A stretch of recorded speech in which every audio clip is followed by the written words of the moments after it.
ce matin. D'abord, je veux rendre grâce à Dieu pour ce temps. Est-ce que c'est pas bon d'être dans la présence de Dieu ce matin? Amen. Merci encore à Damien, Alexia pour nous avoir portés durant ce temps de louange, pour ce très bon choix de chant.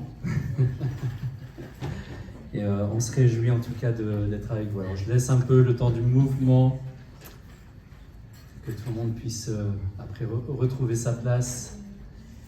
Voilà, soyez encore les bienvenus, on se réjouit, je me réjouis ce matin d'être avec vous. J'espère que vous aussi vous êtes heureux d'être ce matin ici. Et donc j'ai l'honneur ce matin de vous partager la parole de Dieu. Vous savez qu'on a commencé il y a quelques temps maintenant une série qui était dédiée aux piliers, aux 4 piliers de l'Église. Et aujourd'hui, malheureusement, on arrive déjà au dernier.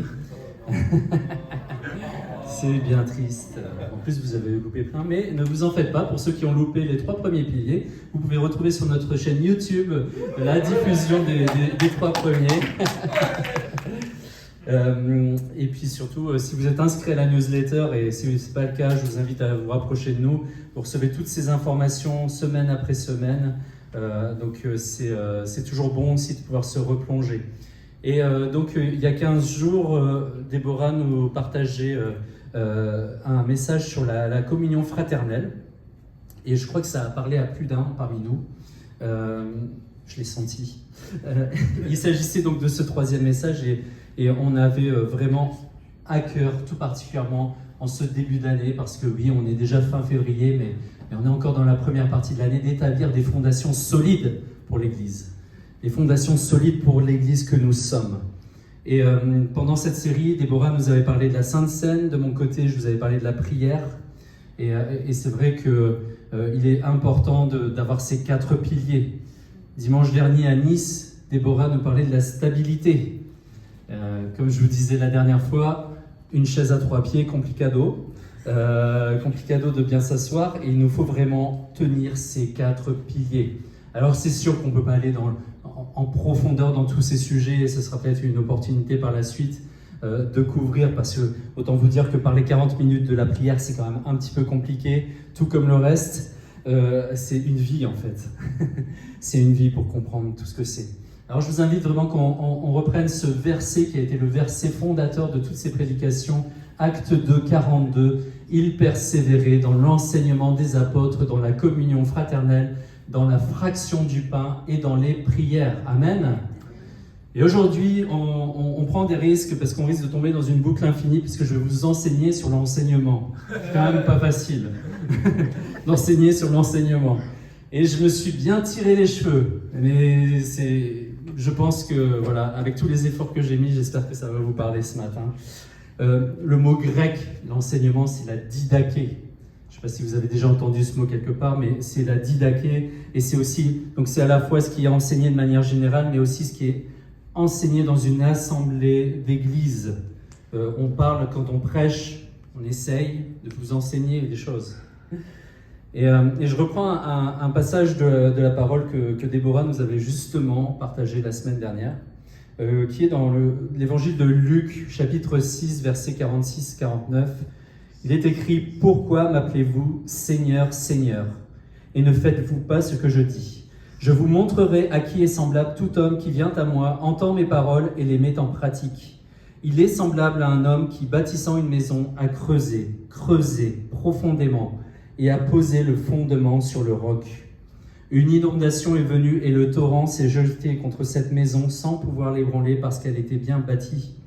Mais celui qui entend et ne met pas en pratique est semblable à un homme qui a bâti une maison sur la terre sans fondement. Le torrent s'est jeté contre elle. Aussitôt, elle est tombée et la ruine de cette maison a été grande. Et aujourd'hui, on veut fonder une maison, on veut fonder une église qui ne va pas aller à la ruine, n'est-ce pas? Sinon, il faut arrêter tout de suite. On veut établir une église qui est fortement enracinée, profondément enracinée. C'est pour ça qu'on parle d'ailleurs d'une implantation d'église. Je ne sais pas si vous avez les mains vertes, mais voilà, il est bon d'avoir des racines. Si vous coupez les racines avant de replanter, ça ne va pas marcher. Et ici, on veut vraiment approfondir avec vous ces racines, et aujourd'hui tout particulièrement à travers l'enseignement. Et mon premier point, c'est que il y a un constat, il y a une nécessité plus que jamais d'être enseigné dans l'Église. Plus que jamais. Vous voyez, comme à l'époque des Actes, ils étaient vraiment bénis parce que c'était encore tout frais, c'était encore tout récent. Ils recevaient des apôtres qui eux-mêmes avaient connu, avaient vécu avec Jésus cet enseignement. Et nous voici 2000 ans plus tard, et on peut dire que nous sommes dans une ère post-chrétienne. C'est peut-être la mauvaise nouvelle aujourd'hui. Mais ça peut être une bonne opportunité également. Ça signifie que les valeurs chrétiennes, la présence, l'influence de l'Église ont nettement diminué dans notre société. Moi, je me souviens de mes parents qui me disaient qu'ils allaient au catéchisme. C'était très mal vu dans le village où ils habitaient de ne pas être là à la messe le dimanche. On se faisait tirer les oreilles. On avait une mauvaise réputation. Alors, c'est pour ça que je dis c'est pas plus mal aussi parfois qu'il y ait des choses qui se produisent. Parce que si on vient à l'église juste pour une histoire de réputation, c'est dommage. Mais on en est arrivé aussi à un point où les enfants, des enfants comme ça que vous croisez, ne savent même pas qui est Jésus. Ils n'ont jamais entendu parler de Jésus. Même le nom de Jésus. C'est quand même grave là. Donc non seulement la Bible, j'espère que vous avez une Bible. Si vous n'avez pas de Bible, venez en urgence nous voir. Parce que ça c'est grave si on n'a pas de Bible. Donc on a notre Bible et notre déclaration de la foi. Eh bien, en fait, c'est plus des références dans ce monde. Mais également, chez les chrétiens, il y a besoin d'un retour fort à l'enseignement. Je vois qu'il y a beaucoup d'erreurs qui se répandent très rapidement. Et ça crée des débats même au sein de l'Église. On n'est pas d'accord. Alors, on a le droit de débattre et c'est très sain de débattre. Mais on se rend compte quand même qu'il y a quelque chose qui a été perdu en route. On n'a pas le même évangile, on dirait parfois. La faute à YouTube, c'est ce que je me suis demandé. Est-ce que c'est la faute aux réseaux sociaux? Parce qu'on en voit tellement de choses, franchement, parfois c'est hallucinant. Mais je pense que c'est d'abord la faute à un manque d'enseignement assidu et du fait d'être enseigné de manière assidue, de rechercher cette vérité. Vous voyez, dans ce verset d'Acte 2, ils étaient assidus, ils ne manquaient pas un rendez-vous. Et je n'ai pas pris cette image pour rien, parce qu'on voit un louton, un mix de loup et de mouton. Et vous voyez comme ça illustre bien ce verset, Matthieu 7,15, « Méfiez-vous des faux prophètes qui viennent à vous en vêtements de brebis, mais qui au-dedans sont des loups ravisseurs. » Combien de fois j'ai entendu parler d'histoires, de réunions dans des maisons avec des prophètes qui étaient venus, et comme par hasard, à la fin, il a été question d'argent. Comme par hasard. Alors ça, c'est le truc qui est gros, quoi, on va dire. Et après, il y a des loutons qui sont plus fins. Et dans Timothée aussi, la Bible nous met en alerte. Mais l'Esprit dit expressément que dans les derniers temps, certains abandonneront la foi pour s'attacher à des esprits séducteurs et à des doctrines de démons, égarés par l'hypocrisie de menteurs dont la conscience est marquée au fer rouge. Chers amis, il y a des hommes et des femmes de foi qui vont quitter la foi, malheureusement. Et c'est la Bible qui le dit. Faute à la doctrine, faute au manque d'enseignement. Ils vont se laisser séduire, se laisser charmer. Dans 2 Pierre aussi, il y a cet avertissement, mais il y a eu aussi de faux prophètes parmi le peuple, comme il y aura parmi vous de faux docteurs qui introduiront des hérésies destructrices, reniant même le maître qui les a rachetés et attirant sur eux une prompte ruine. Cette ruine qui nous rappelle cette histoire de maison qui n'est pas bâtie sur le roc. Donc mes amis, il est essentiel d'être enseigné. Et puis, j'ai envie de dire, comment est-ce qu'on peut aimer Dieu si on ne le connaît pas? Alors, je vais utiliser ma fameuse analogie de la rencontre amoureuse. Quand j'ai rencontré Déborah, je ne connaissais pas tout d'elle, elle ne connaissait pas tout de moi, heureusement. Elle connaissait que mes qualités. J'ai dû faire beaucoup d'efforts. Mais l'amour se construit comme ça, en fait. On apprend à se connaître, et puis c'est comme ça qu'il s'enracine, qu'il se fortifie. Et c'est exactement la même chose avec notre Dieu. C'est vrai qu'on va peut-être mettre un jour les pieds pour la première fois dans une église, on va être touché par une louange, on va être touché par un message. Moi, j'ai été touché par une accolade. C'est vrai. Un gros câlin. On m'a accueilli une fois, c'était à Beau Soleil, et puis j'ai été pris dans les bras par quelqu'un qui ne me connaissait pas. Moi, j'aime bien les câlins, donc ça m'a parlé. Et Dieu, en fait, voilà, il nous touche d'une façon comme ça qui est parfois on ne peut pas comprendre, on ne peut pas expliquer. Mais après, il s'agit de construire cette relation. Il s'agit de l'enraciner. Et il s'agit pour ça d'être enseigné pour mieux connaître notre Dieu. Vous savez, dans nos prières, eh bien, ça nous aide aussi. Comment est-ce qu'on peut prier, déclarer la gloire de Dieu, déclarer les merveilles de Dieu dans notre vie, ou adorer Dieu pour qui il est si on ne sait pas qui il est en fait. C'est compliqué. Donc c'est pour ça que je vous encourage vraiment à aller dans l'enseignement. Parce qu'on ne peut pas vraiment aimer celui que nous ne connaissons pas. Et notre amour, il doit être fortifié parce que vous voyez ces mises en garde. On peut se dire, ouais, c'est bon, hein, moi j'ai 20 ans d'église, 20 ans d'enseignement, j'ai écouté les meilleurs pasteurs.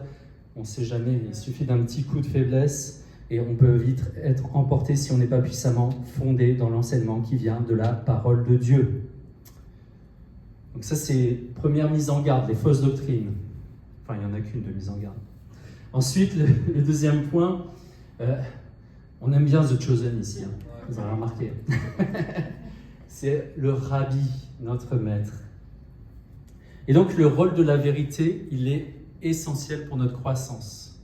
Vous ne pouvez pas grandir dans du mensonge. Et une des choses vous allez apprendre une première chose aujourd'hui, puisque c'est un enseignement, une des choses qui nous distingue des animaux, parce qu'aujourd'hui, il y a peut-être des hommes et des femmes dans ce monde qui croient qu'on n'est pas différent des animaux. Ou peut-être même que les animaux sont mieux que nous. Bon, ils ont été déçus par des hommes ou des femmes. Mais il y a quand même quelque chose qui nous distingue des animaux, c'est notre imagination. Nous avons la capacité d'avoir dans notre esprit des choses qui n'existent pas encore. Tiens donc, ça rappelle qui? Ça rappelle Dieu. Parce que Dieu nous a créés à son image, c'est écrit dans la Bible. Et Dieu nous a créés à son image avec cette capacité créative. Et quand on crée, en fait, on met en œuvre ce qu'on a dans notre tête, dans notre cœur. Donc on est en train d'utiliser notre imagination. Et donc on peut rendre ces éléments de notre imagination concrets par la suite. C'est comme ça que l'humanité, par exemple, a écrit des grands romans ou est actuellement en train de travailler à un voyage sur Mars. Youpi. Surtout quand on voit les photos, ça fait rêver. Là, c'est pas les 30% de soleil en moins sur la Côte d'Azur, il n'y a rien là. Mais malheureusement, cette imagination, c'est aussi notre talon d'Achille. Pas notre talent, hein, notre talon d'Achille. Donc si vous avez déjà eu une déchirure du talon d'Achille, vous savez de quoi je parle. Sinon, c'est quand même un grand moment de faiblesse, en fait. Et nous pouvons en arriver à croire des choses qui ne sont pas réelles. C'est un peu l'inconvénient de notre imagination. On arrive à croire des mensonges et à vivre comme si ces mensonges étaient vrais. C'est pour ça, on est toujours au début de la Bible, page 44, c'est pour ça qu'au début de la Bible, vous savez, tout le monde connaît cette histoire, même si vous n'avez jamais lu la Bible, vous avez déjà entendu parler d'Adam et Ève, et donc ils sont dans le jardin, et il y a un dénommé serpent qui vient, et qui vient les tenter.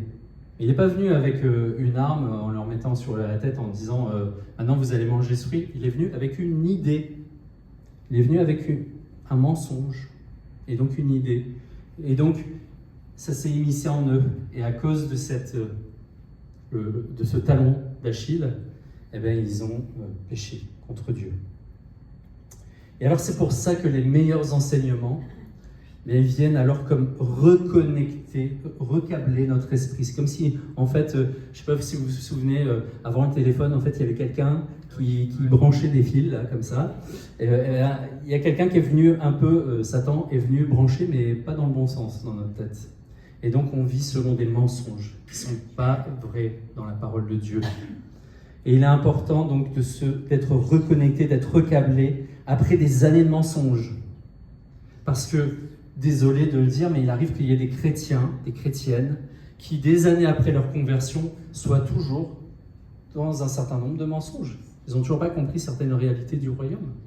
La faute à nous, peut-être, parce qu'on a mal enseigné, mais ça reste un problème, ça reste un gros problème. Parce que, pourquoi c'est un problème, en fait? Il est important de savoir qu'on est semblable à l'image que nous avons de Dieu dans notre esprit. Et donc je vais vous donner un exemple, ça n'existe plus du tout de nos jours, donc on est tranquille avec ça. Ma mère me disait, quand tu es tout seul dans ta chambre, si tu fais une bêtise, Dieu te voit. Il va te punir. Wow. Dieu va me punir. C'est un peu le côté père fouettard. Vous savez, il y a des générations et des générations. Et quand je dis que ça n'existe plus, bon, il y a peut-être encore un petit peu ce qu'on appelle le légalisme, des choses comme ça. Mais il y a des personnes qui croient que Dieu est plus punisseur qu'amour. Et donc, en fait, il faut guérir. Il faut guérir de toutes ces fausses images. Franchement, il y a besoin de guérison. Parce qu'en fait, on a du coup une relation à Dieu qui est complètement erronée. On va se mettre par terre, ah, pitié mon Dieu, pitié parce que j'ai péché contre toi, etc. La repentance, c'est quelque chose d'important, mais c'est une repentance avec la certitude qu'on a déjà été pardonné. Amen. J'ai été justifié. Amen. Donc c'est pas pour obtenir le pardon, il est déjà là, pardon. C'est plus pour rediriger ma vie et puis me rapprocher de mon Dieu, lui demander pardon, être dans l'humilité. Mais il faut vraiment guérir de toutes ces fausses images que nous avons de Dieu et qui ont vraiment complètement faussé notre relation. Et ça a un impact terrible pour notre vie. Parce que c'est là qu'on devient ou légaliste ou trop libéral, hein, parce que ça va dans les deux sens. Et c'est pas un hasard s'il y a des chrétiens donc, qui ont une vie qui déraille.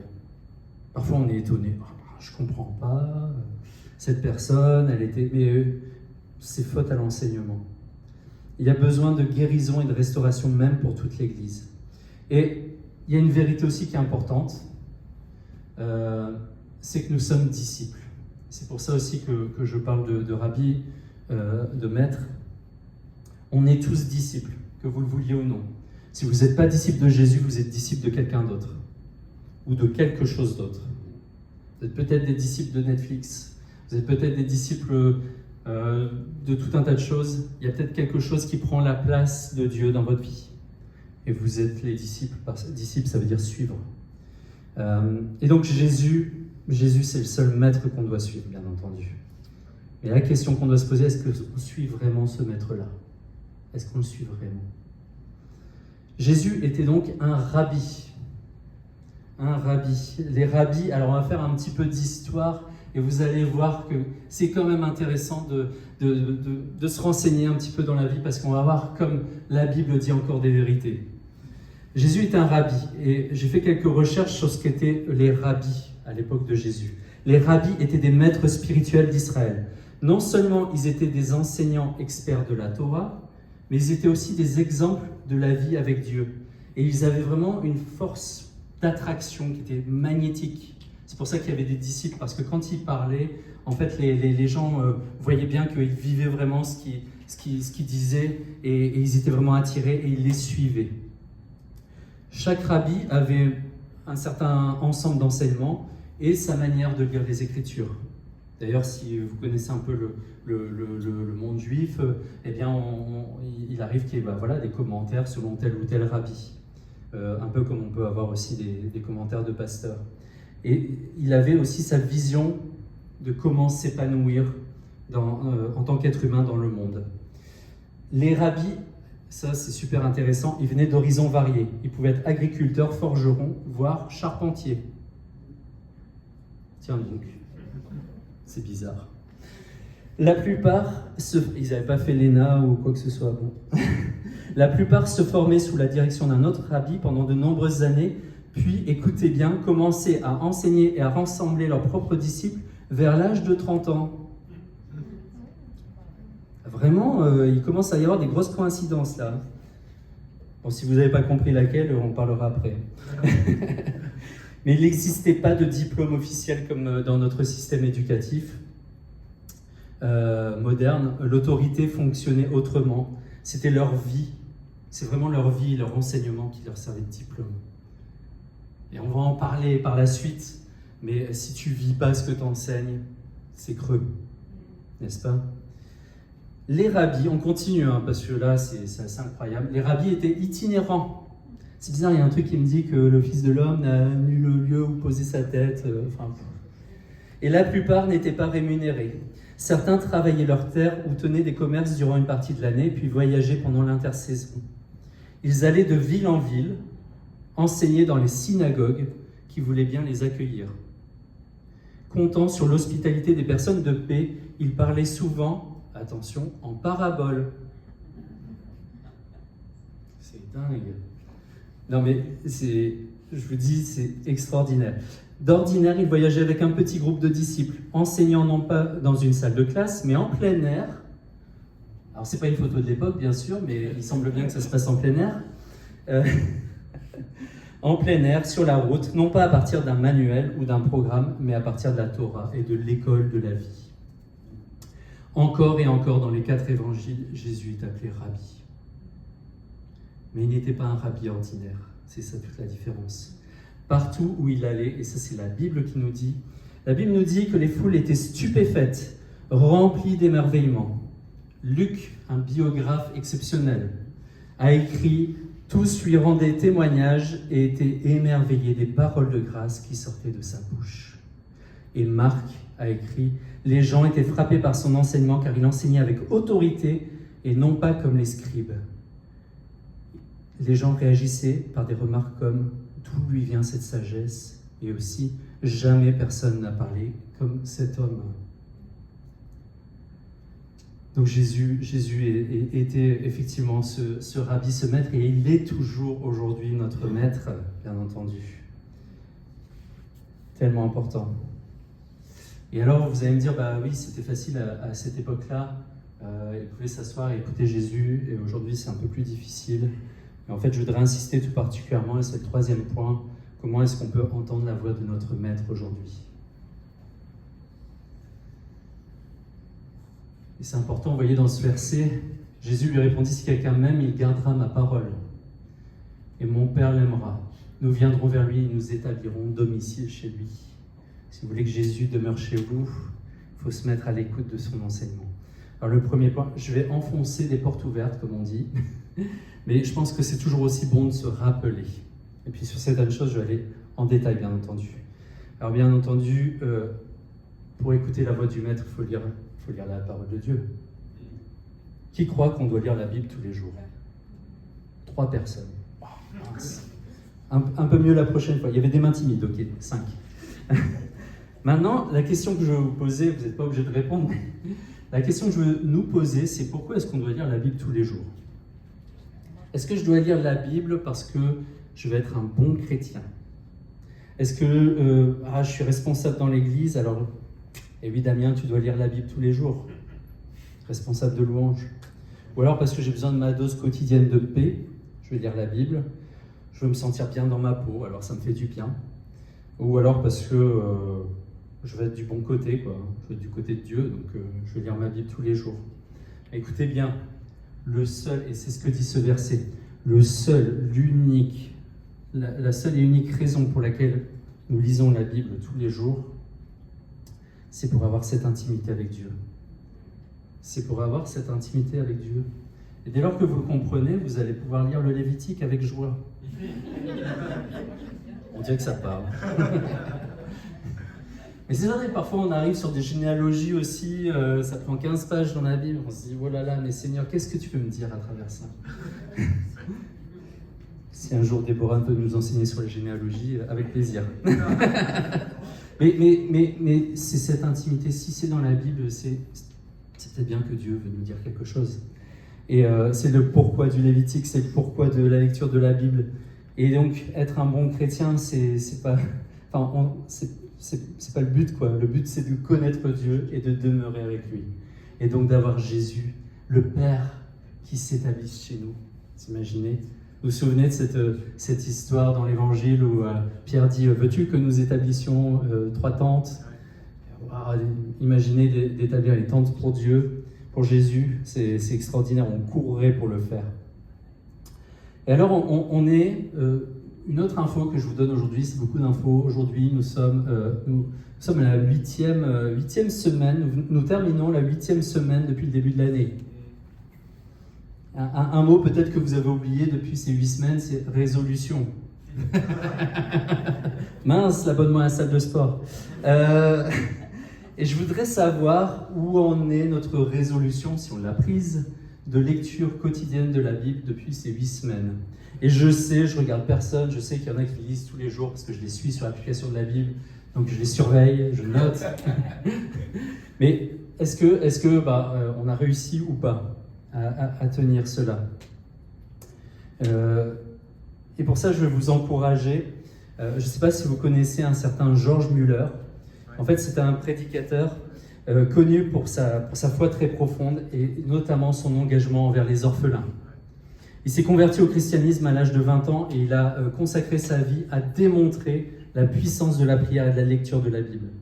Il n'a jamais sollicité un seul euro. À l'époque, il n'y en avait pas.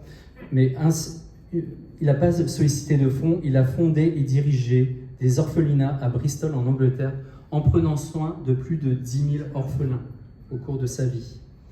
Et toute la vie de George Muller a été un témoignage vraiment de cette puissance essentielle de la lecture et de la méditation de la Bible. Et je veux vous le citer ce matin. Il a écrit « Pendant les 4 premières années après ma conversion à l'âge de 20 ans », si on a des vingtenaires ce matin, ouvrez les oreilles. « Pendant les 4 premières années après ma conversion à l'âge de 20 ans, je n'ai fait aucun progrès parce que j'ai négligé la Bible. Mais lorsque j'ai commencé à lire régulièrement, en entier, en la rapportant à mon cœur et à mon âme, j'ai directement progressé. Alors ma paix et ma joie n'ont cessé de croître. Cela fait maintenant 47 ans que je fais cela. J'ai lu la Bible environ 100 fois. Et je la trouve toujours nouvelle. Je rigole parce que ça me fait plus pleurer en fait pour moi-même. Et je la trouve toujours nouvelle chaque fois que je recommence. Et ça, c'est une vérité. On peut lire et relire et re-relire et encore lire les mêmes versets, ça nous touche différemment. C'est pour ça que la parole de Dieu, elle est vivante. C'est pas une momie en face de nous. J'ai lu la Bible donc environ 100 fois, je tiens à insister dessus, parce qu'après vous allez voir. Ainsi, ma paix et ma joie ont augmenté de plus en plus. Si vous avez besoin quand même de paix et de joie ce matin, je vous encourage à lire la Bible. Je vous encourage aussi à lire la Bible, les Anglais disent cover to cover, de couverture à couverture, de la première à la dernière page. Amen. Je veux qu'il y ait des engagements ce matin à lire la Bible. Il vécut encore 21 ans après cela. Alléluia. Et son biographe rapporta qu'à la fin de sa vie, il avait lu la Bible en tout et pour tout 200 fois. 200 fois la Bible. Il n'avait pas vécu 200 ans. Donc il ne l'a pas lu une fois par an. Et il s'est occupé juste de 10 000 orphelins, sans un sou. Alléluia. Donc quand on consacre du Dieu, quand on se consacre à Dieu dans la lecture de la parole, qu'on se laisse enseigner, il n'y a pas de problème de temps. Il n'y a pas de problème de temps. Et un deuxième point sur lequel je veux insister, c'est on est toujours dans cette partie sur la voie du maître, alors je ne sais pas si vous avez déjà entendu des enseignements qui vous ont parlé tout particulièrement, malheureusement vous n'avez pas de quoi noter, vous n'avez pas pu enregistrer, et vous essayez de vous souvenir dans votre tête ce que le prédicateur a dit parce que c'était tellement bon. Ah Seigneur, j'essaie de m'en souvenir, puis arrivé le soir, vous avez oublié la moitié. Mais ce qui est important, c'est de mémoriser la parole de Dieu. La mémorisation des Écritures permet la méditation. Parce que parfois, on peut pas être toute la journée avec notre Bible ou notre téléphone sous les yeux. On a aussi des activités. Et ça nous amène, cette méditation, c'est un chemin vers une compréhension plus profonde. Si vous voulez méditer sur la loi du Seigneur jour et nuit, c'est ce que dit la Bible aussi, vous devez en avoir une partie dans votre tête. L'Éternel est mon berger, je ne manquerai de rien, il me conduit près des... Non. J'ai eu un coup de stress là. Il me fait reposer dans le vert pâturage, c'est bon, je le savais. Et tous les matins, quand j'ouvre les yeux, c'est la prière que j'ai dans mon cœur en fait. Avant de me lever, je suis encore dans mon lit et je commence à dire la parole. Et vous connaissez cette prière du Notre Père. C'est pas une prière comme ça qui vient de nulle part, c'est la parole de Dieu. C'est la parole de Dieu. On peut dire le Notre Père, c'est la parole de Dieu. On n'est pas tombé dans une liturgie ou je ne sais quoi parce qu'on dit Notre Père, c'est la parole de Dieu qui est proclamée. Je vous encourage vraiment à vous faire comme ça une liste de versets que vous dites tous les jours. J'aime beaucoup aussi le psaume qui dit « Dieu, tu es mon Dieu, je te cherche, t'es l'homme ». J'aime bien le dire le matin. Mon âme a soif de toi, terre aride, altérée sans eau. Je t'ai contemplé au sanctuaire, j'ai vu ta force et ta grandeur. Oui, ton amour vaut mieux que la vie. Tu seras la louange de mes lèvres. Imaginez si on n'avait plus de Bible demain parce qu'on serait dans une dictature, et ça n'arrive jamais non plus dans le monde, dans une dictature qui interdirait la parole de Dieu, l'usage de la parole de Dieu, etc. Moi, j'avais déjà donné ce témoignage il y a quelques années de ça, d'hommes et de femmes dans des églises persécutées qui étaient arrêtés, qui étaient mis en prison et qui se faisaient dicter la Bible par téléphone. Ils avaient le droit à un appel en Iran, hein. On parle d'un pays quand même assez cool. En Iran, ils avaient le droit à un appel par jour et pendant cet appel, on leur lisait la parole de Dieu.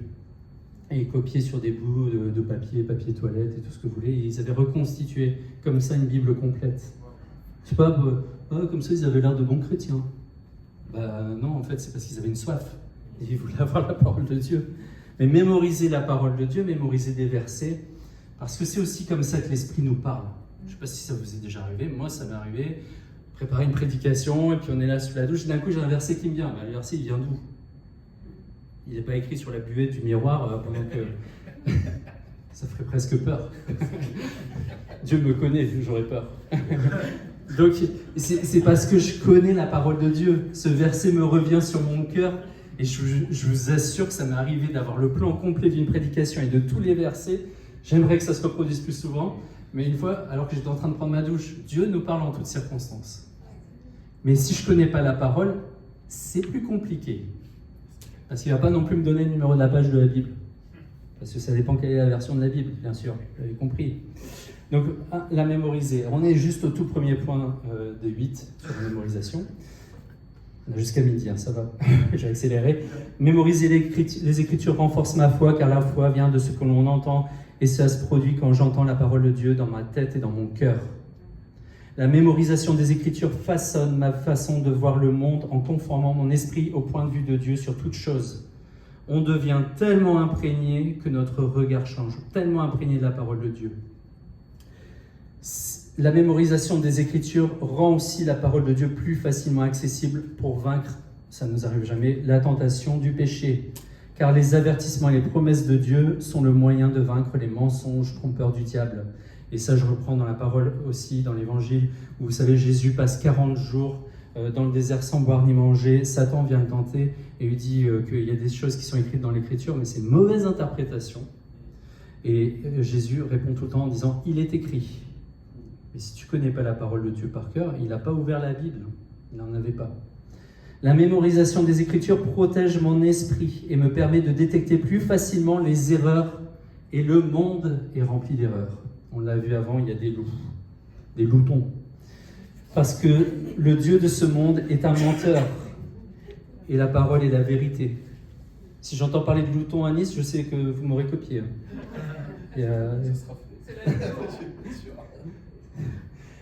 La mémorisation des Écritures protège mon esprit et permet de détecter donc les erreurs. La mémorisation des Écritures me permet de frapper le diable au visage avec une force à laquelle il ne peut résister. Il est des millions de fois plus fort que nous, ce diable.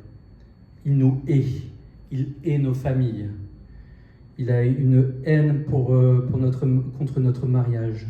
Il a de la haine contre cette Église. Il a de la haine contre Dieu. Et comment est-ce qu'on peut marcher dans ce monde qui est gouverné par le diable sans avoir une épée à la main? L'épée qui est la parole de Dieu. Donc avoir ces versets, ces déclarations, les promesses de Dieu.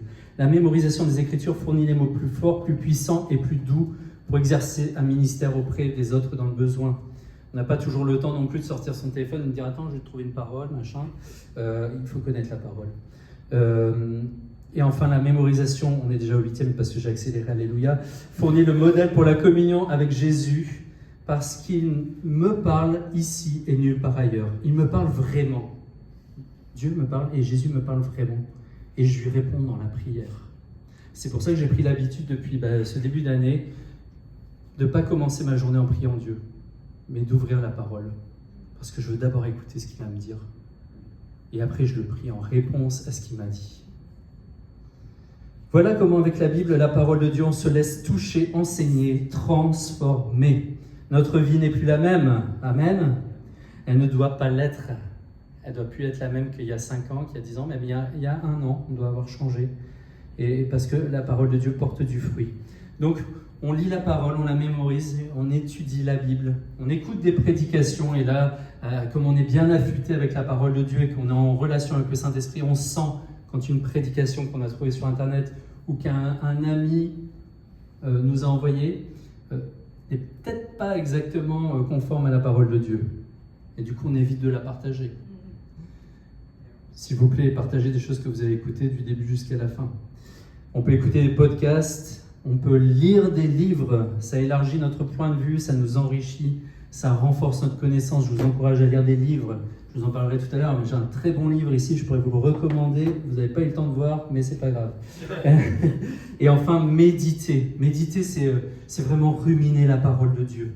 Prenez un verset peut-être dans votre lecture de la journée, et vous allez le garder, et y revenir tout au long de la journée. Je vous promets que Dieu va vous parler de façon extraordinaire. Voilà, j'accélérais parce que je voulais arriver vraiment à la partie qui me semble la plus importante de ce message, qui est le 4e point, la mise en pratique. Si vous pensez être... Imaginons que vous soyez apprenti chez un mécanicien, par exemple, un plombier, peu importe. Vous allez apprendre d'un maître non seulement des informations, mais aussi comment devenir un type de personne qui peut un jour faire ce que votre maître fait. On est d'accord ? Si tu passes 2 à 3 ans de ta vie en alternance pour apprendre la plomberie, c'est pas pour réparer la petite fuite qu'il y a 2 fois tous les 2 ans dans ta salle de bain. C'est pour devenir toi-même plombier, n'est-ce pas ? Si tu fais 10 ans de médecine, et encore ça c'est le minimum syndical, 10 ans de médecine, c'est pas pour regarder Grey's Anatomy et connaître tout le jargon, ou alors moi c'était urgence, NFS, chimie, yono, hop hop hop. J'ai jamais su ce que ça voulait dire. Mais c'est pas pour savoir c'est pour devenir médecin et pour pratiquer la médecine. Jésus nous dit dans la parole, « Pourquoi m'appelez-vous Seigneur, Seigneur, et ne faites-vous pas ce que je vous dis ? Je vous montrerai à qui est semblable tout homme qui vient à moi, entend mes paroles et les met en pratique. » C'est ce qu'on a vu au tout début, la maison solidement établie. Et c'est ce qu'on a voulu vous démontrer au cours de ces 4 messages. Pour qu'il y ait une décision et une mise en pratique. Je fais le récapitulatif très rapidement. On vous a prêché sur la Sainte Seine et ça a été le premier jour où cette église a commencé à prendre le repas du Seigneur. Amen. Ensuite, on vous a apporté un message sur la prière et vous vous souvenez, et c'était très bon et on le refera, on a commencé à prier les uns pour les autres ici dans cette église. Je remercie le Seigneur pour ces temps. On a pris un temps de jeûne et prière, 3 jours. Ça a été aussi une grâce. Le dimanche qui a suivi, il n'était pas comme les autres. On a prié aussi pour l'agglomération en affichant la carte. On a mis en pratique l'enseignement. Et la communion fraternelle, où Déborah, ça va l'énerver, elle nous a parlé de la Saint-Valentin en Angleterre. Et peut-être que vous avez envoyé des mots pour encourager, pas uniquement à un amoureux, une amoureuse, mais aussi à des amis. Et aujourd'hui, j'espère que vous allez mettre en pratique cet enseignement, parce que, en fait, un enseignement doit être mis en pratique. Et pour cela, si tu peux couper le son et envoyer la vidéo, c'est un petit temps de distraction pour vous. Alors peut-être que vous n'avez jamais vu, c'est un film d'animation qui s'appelle Wall-E, et ne mets pas le son. Et donc vous voyez ces braves personnes qui sont habillées en rouge. En fait, on est dans une ère post-apocalyptique. Il n'y a plus rien sur la Terre. Les humains ont réussi à s'enfuir dans un vaisseau spatial, et le petit Wall-E, vraiment de manière très miraculeuse, a réussi à les rejoindre.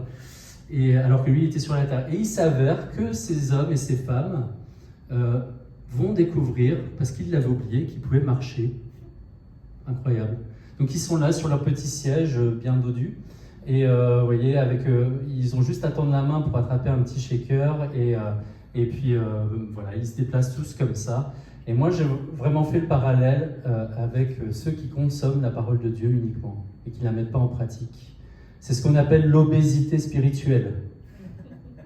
Et donc on se retrouve comme ça, on a oublié qu'on pouvait marcher, alors regardez bien, là c'est la galère complète. Il va se retrouver, voilà, là il ne sait pas se relever en fait. Il est complètement dépendant. Ça ne vous dit rien, parfois on est complètement dépendant des enseignements aussi. Parce qu'on n'a jamais rien mis en pratique, alors on a besoin de plus. On n'est jamais complètement satisfait. Et là on se retrouve complètement bloqué, on ne peut plus se relever. On ne peut plus marcher. Et donc, voilà, ils ont oublié que ces hommes et ces femmes, ils ont oublié qu'ils savaient marcher. On peut arrêter la vidéo là, merci. Et ce que j'ai envie de vous dire d'abord par rapport à cette vidéo, ne vous nourrissez pas de n'importe quoi. Que votre alimentation soit saine, pas du faux, mais pas quelque chose qui a juste une belle apparence, un bon goût, mais qui ne nourrit pas. Il faut de la bonne viande spirituelle.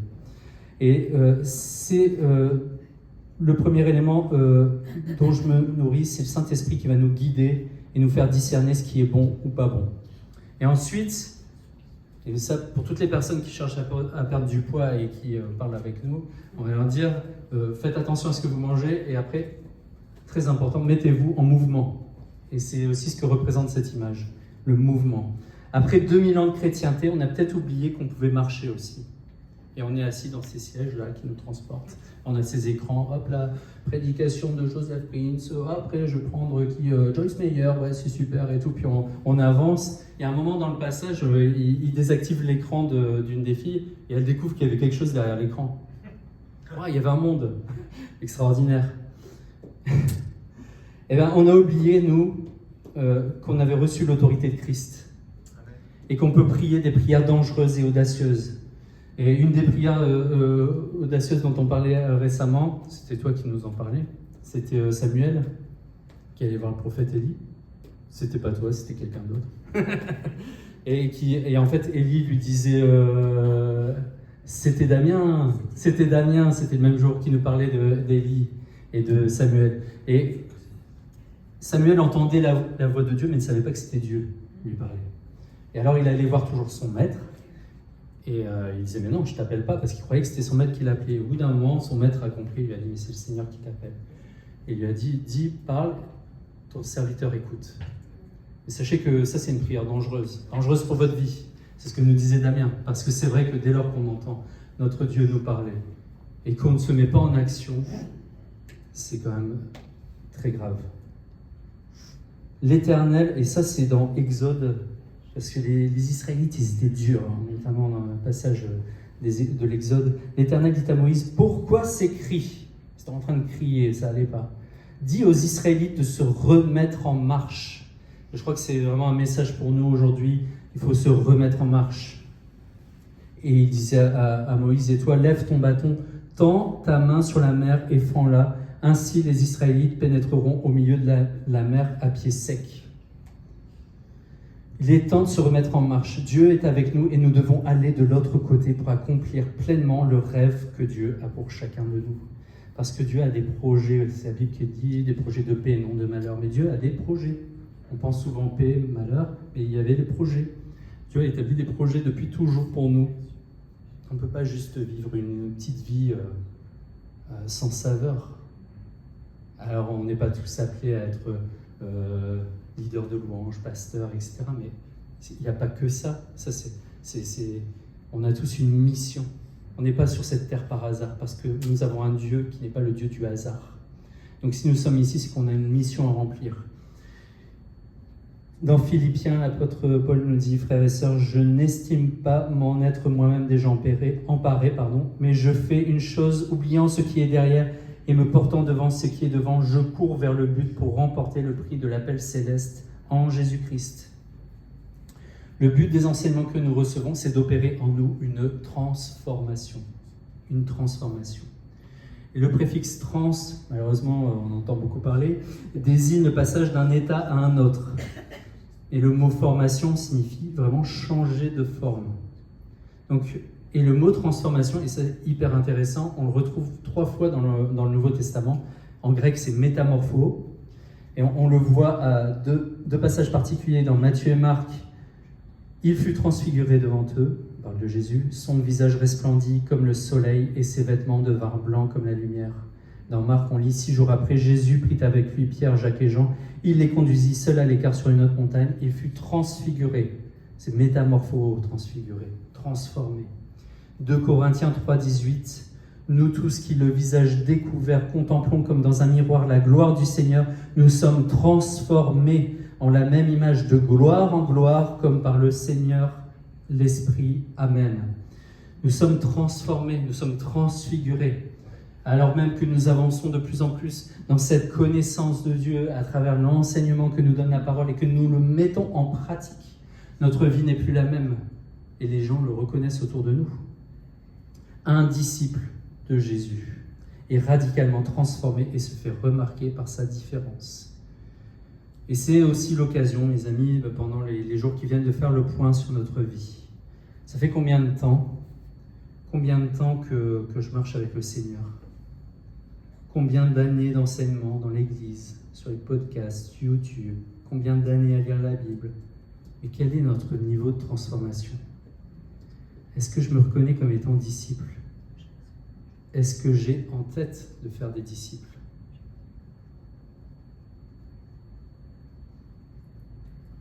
Et alors je voudrais vous donner quelques lettres. QFJAMP, au compte double. QFJAMP, que ferait Jésus à ma place? Il y a un livre très connu qui a été écrit sur le sujet. C'est la question de tout apprenti. Parce qu'une fois qu'on se retrouve confronté aux choses pratiques de ce monde, qu'est-ce que Jésus ferait à ma place? C'est une question que tout disciple de la parole doit se poser.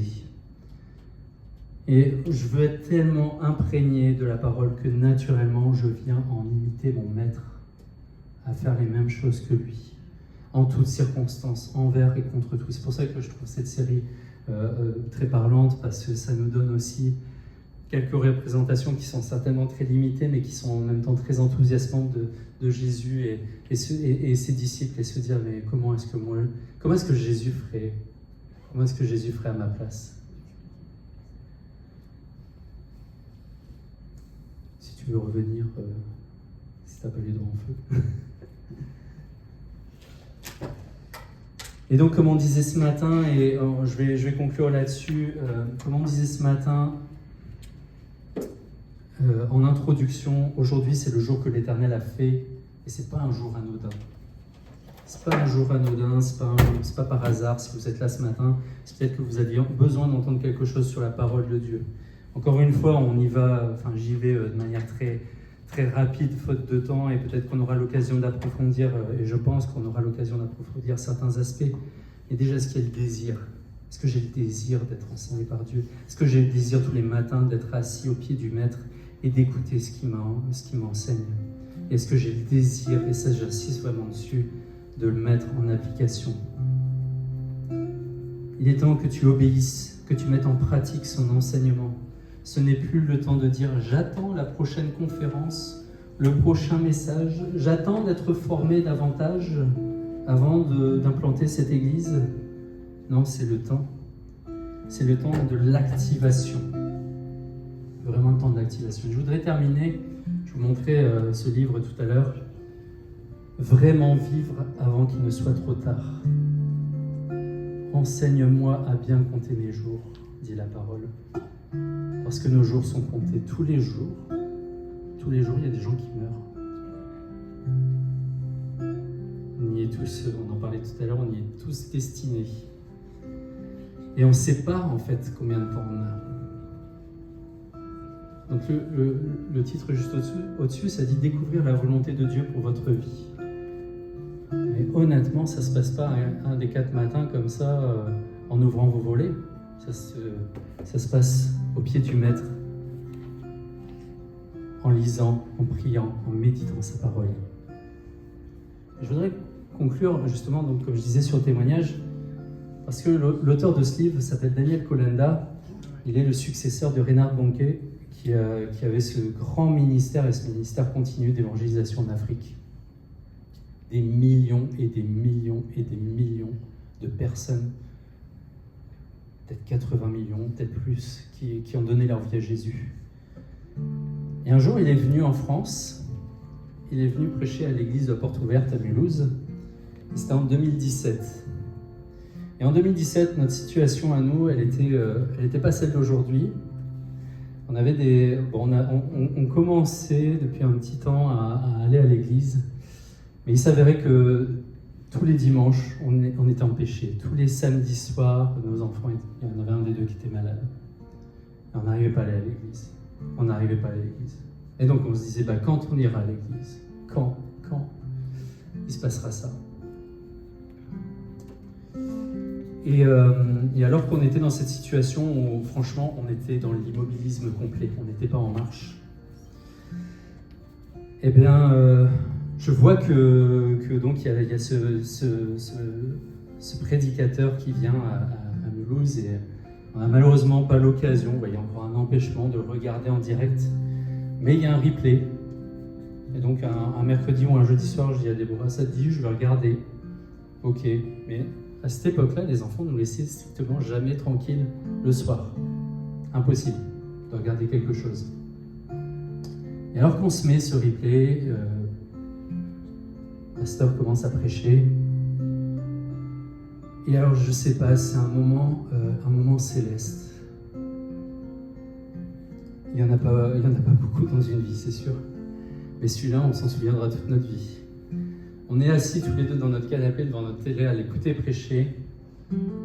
Et je crois qu'à ce moment-là, les anges s'occupaient de nos enfants. On les a pas vus. On les a pas vus. Et nous, moi je me souviens très bien, j'étais comme immobilisé dans ce canapé à écouter ce qu'il disait. Impossible de bouger.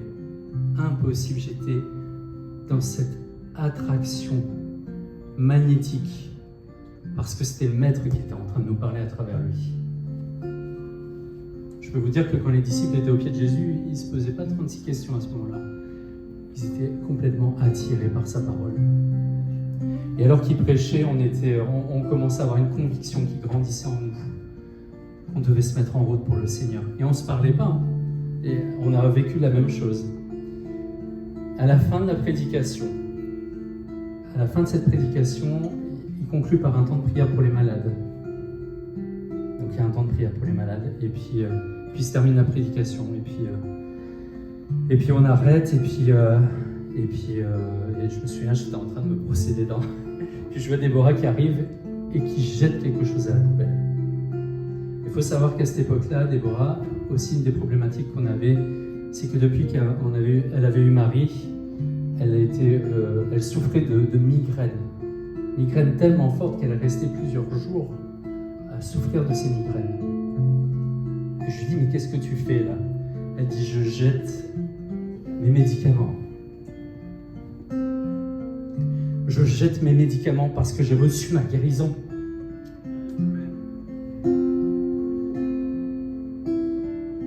Et pour vous dire ce que c'est la marche dans la foi, ça n'a pas été du jour au lendemain, mais parce qu'elle a saisi sa guérison par la foi.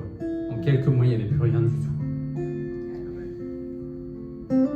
Et ça a été un signe que Dieu nous a donné pour nous dire qu'il était là, qu'il était avec nous.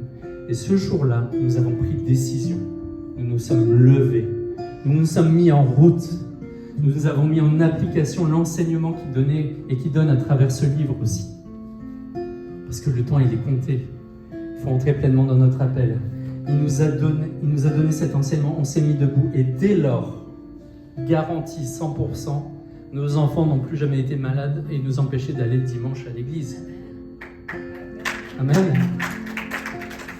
Dieu est grand, Dieu est bon. Dieu est grand et Dieu est bon pour nous. Et il y a des pas qu'il ne peut pas faire à notre place. Vous savez, quand ils ont traversé la mer, ça devait être tellement impressionnant. Vous croyez qu'ils se sont dit, allez, on y va? Ils se disaient, mais est-ce que l'eau va pas retomber sur nous? Il a fallu faire ce pas de foi. Et c'est vraiment une marche. Et moi, je veux vraiment vous encourager, parce que peut-être que dans votre vie, Dieu vous a déjà parlé, mais vous n'avez pas obéi à sa parole. Et ce matin, ce que je veux vous dire, c'est qu'il n'est pas trop tard. Car Dieu rachète le temps. Il n'est pas trop tard. Que vous entriez dans son appel. Que vous entriez dans cet appel qu'il a pour vous. Il n'est pas trop tard. Je voudrais qu'on incline la tête là quelques instants et qu'on ferme les yeux. Je ne sais pas quelle est votre situation, mais si vous n'avez jamais reçu Jésus dans votre vie, si vous ne l'avez jamais reconnu comme votre Sauveur et votre Seigneur personnel, la Bible dit: confesse de ta bouche que Jésus est Seigneur, crois dans ton cœur que Dieu l'a ressuscité d'entre les morts et tu seras sauvé, tu seras justifié. Et si c'est vous, dites ceci avec moi maintenant. Répétez après moi. Père céleste, je confesse que Jésus-Christ est mon Seigneur, mon Sauveur. Christ est mort pour mes péchés et le troisième jour, il est ressuscité d'entre les morts. Et en lui, j'ai été justifié. Merci Père. Maintenant, baptise-moi et remplis-moi de ton Saint-Esprit. Je suis la justice de Dieu en Jésus-Christ. Amen.